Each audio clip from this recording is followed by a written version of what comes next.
لو مش متابع حصل إيه في ألمانيا آخر 24 ساعة، فتعالَ أقول لك 4 أخبار مهمين جدًا حصلوا النهارده. أول خبر معانا، ألمانيا عندها دلوقتي حريق غابات يعتبر الأكبر في تاريخ النورد راين المسجل. الحريق في غابات هناك فعلًا، الحريق قلب الدنيا، والسلطات هناك بتقول إن حوالي 2000 شخص اتعمل لهم إخلاء احترازي من المنطقة، لأن النار كانت بتقرب بشكل خطير. وفي نفس الوقت كمان أكدت إن في 5 من أفراد الطوارئ اتصابوا أثناء التعامل مع الحريق.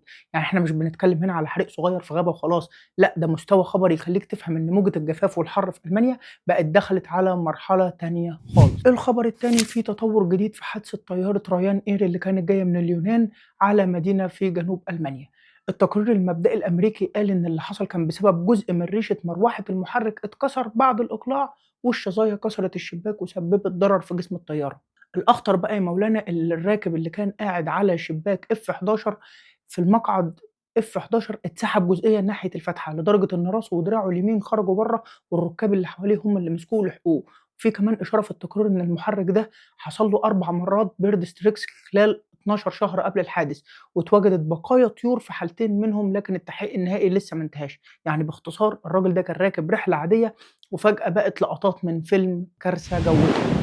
الخبر التالت، وده مهم جدًا لأي حد فاكر إن صناعة السيارات الألمانية حديد وما بتتهزش. الأرقام الجديدة بتقول إن صناعة السيارات في ألمانيا فقدت 42,300 وظيفة خلال سنة واحدة فقط. بنهاية النصف الأول من عام 2020/26 عدد العاملين في القطاع نزل ل691,500 شخص، وده أقل مستوى من سنة 2005.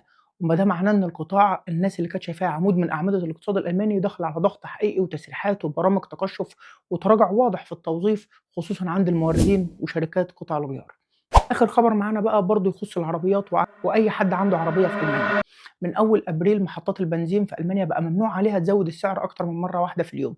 الزيادة دي لازم تكون الساعة 12:00 فقط، إنما التخفيض مسموح في أي وقت. المشكلة بقى إن تقرير جديد بيقول إن لحد دلوقتي أصلًا في براندنبورج مش لاقيين حد، مش بتلاحق المخالفات دي، لأنها ما حددتش الجهة المسؤولة عن توقيع الغرامات ولسه بتحضّر اللائحة التنفيذية. يعني إيه؟ يعني القانون موجود والمخالفات موجودة، بس اللي هيعاقب لسه بيتحدد.